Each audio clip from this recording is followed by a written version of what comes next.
The ways and means whereby the Romans acquired the patronage, and in that the empire of the world, were different according unto the different condition of their commonwealth.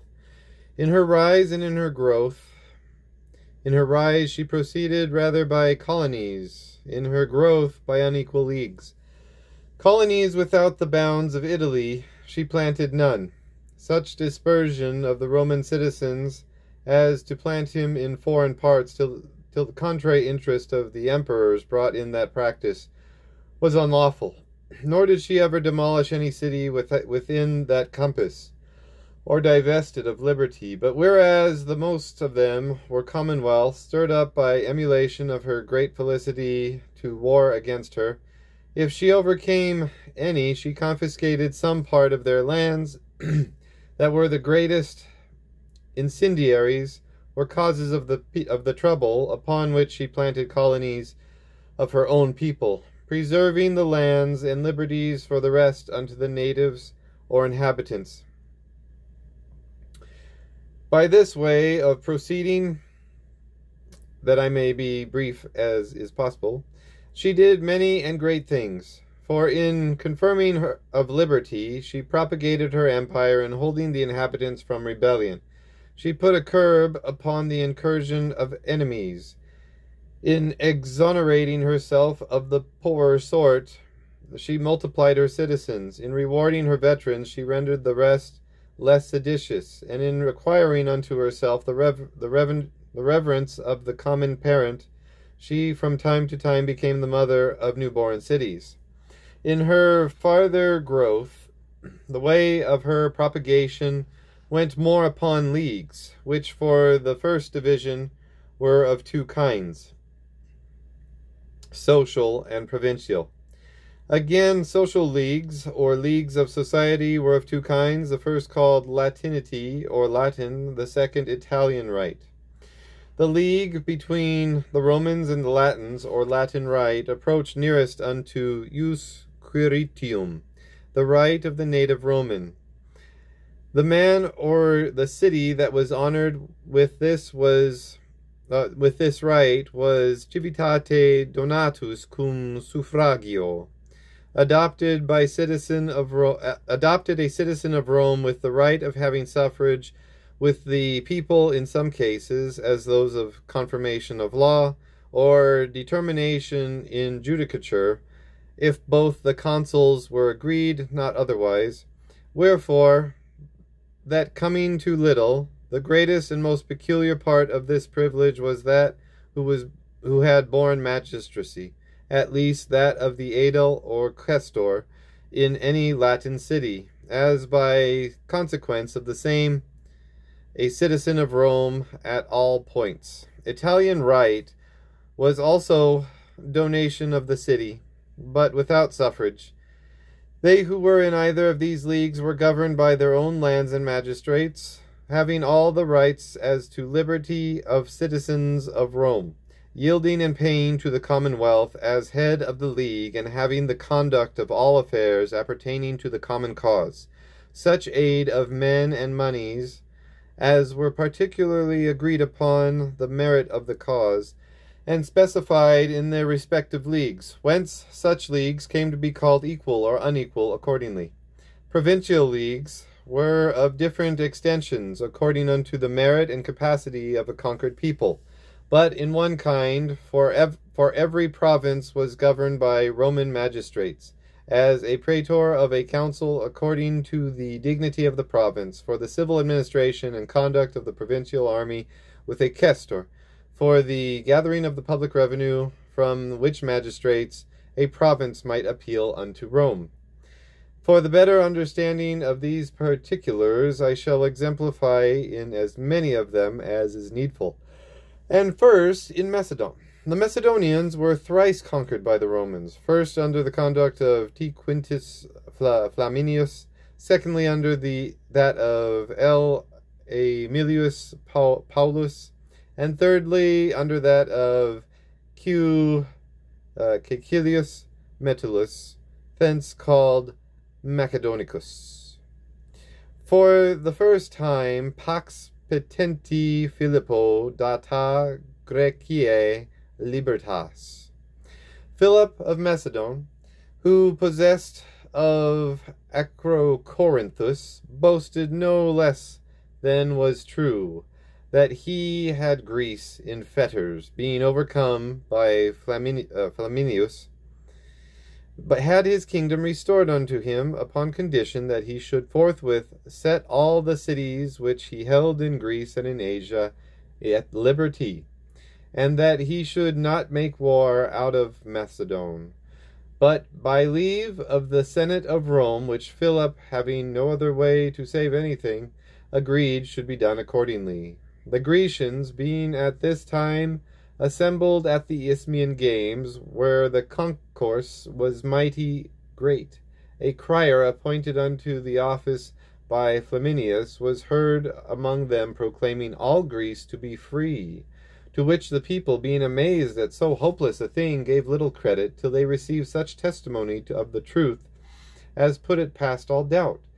Whereupon they fell immediately on running unto the proconsul with flowers and garlands, and such violent expressions of their admiration and joy, as if Flaminius, a young man about some 33, had not also been very strong.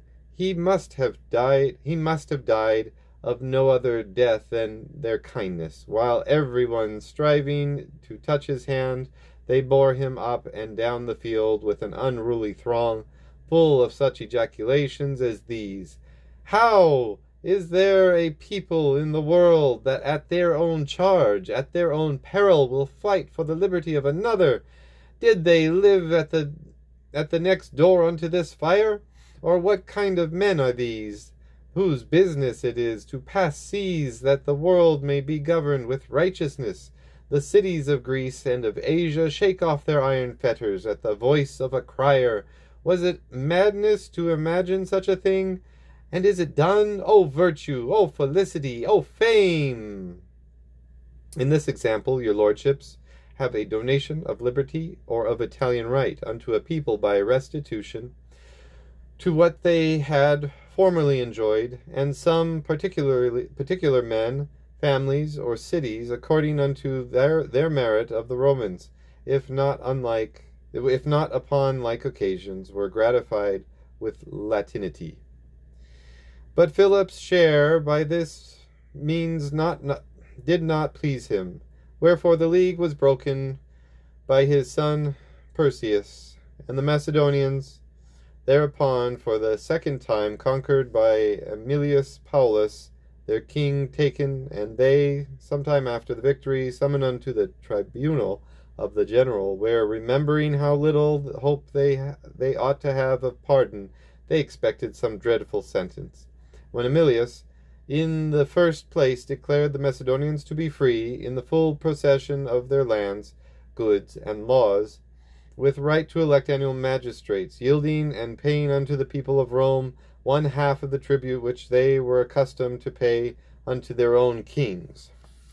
This done, he went on making so skillful a division of the country in order to methodizing of the people, and casting them into a form of popular government, that of the Macedonians, being first surprised with the virtue of the Romans, began now to alter the scene of their admiration, that a stranger of them should do such things for them in their own country, and with full facility, as they had never so much as once imagined to be possible. Nor was this all, for Aemilius, as if not dictating to conquered enemies, but to some well-deserving friends, gave them in the last place laws so suitable and contrived with such care and prudence, that long use and experience, the only correctness of works of this nature, could never find a fault in them. In this example you have a donation of liberty or of Italian right unto a people that had not tasted it before, but were now taught how to use it. My lords, the royalists should compare what we are doing and what hitherto we have done for them with this example. It is a shame that while we are boasting up ourselves above all, we should be so far from imitating such examples as these that we do not so much as understand that if government be the parent of manners, where there be no heroical virtues, there is no heroical government. But the Macedonians rebelling at the name of a false Philip, the third time against the Romans, were by them judged incapable of liberty, and reduced by Metellus into a province. Now, whereas it remains that I explain the nature of a province, I shall rather choose that of Sicily, because, having been the first that the Romans made, the descriptions of the rest relate to it. We have so received the Sicilian cities into amity, saith Cicero, that they enjoy their ancient laws, and upon no other condition than of the same obedience unto the people of Rome, which they formerly yielded unto their own princes or superiors. So the Sicilians, whereas they had been parcelled forth unto diverse princes and into diverse states, the cause of perpetual wars, whereby hewing one another down,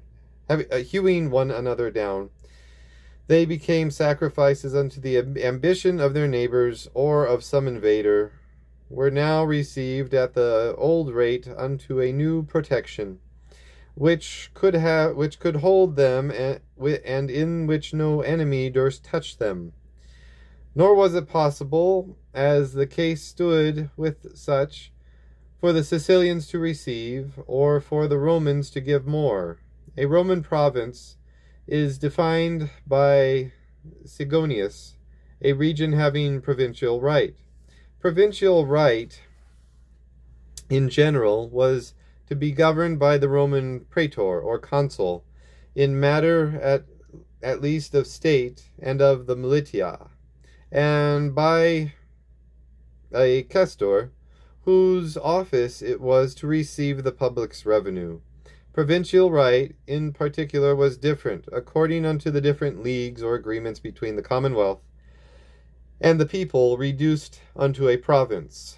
Siculi hoc iure sunt ut quod vivis cum cive agat, domi tertet suis legebus, quod siculus cum siculo non justem civitatis, ut de eo praetor judices ex pili decreto sortiatur, quod privatus a populo petit, aut populus a privato senatus ex aliqua civitate, qui judicet datur, qui alterna civitates reiecta sunt, quod civis Romanus a siculo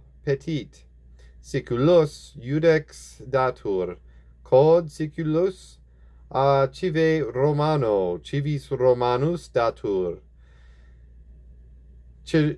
ceterarum rerum selecti judices ex civium Romanorum conventu proponi solent, inter oratores et decumanos lege frumentaria, quam hieronicam appellant, judicia fiunt.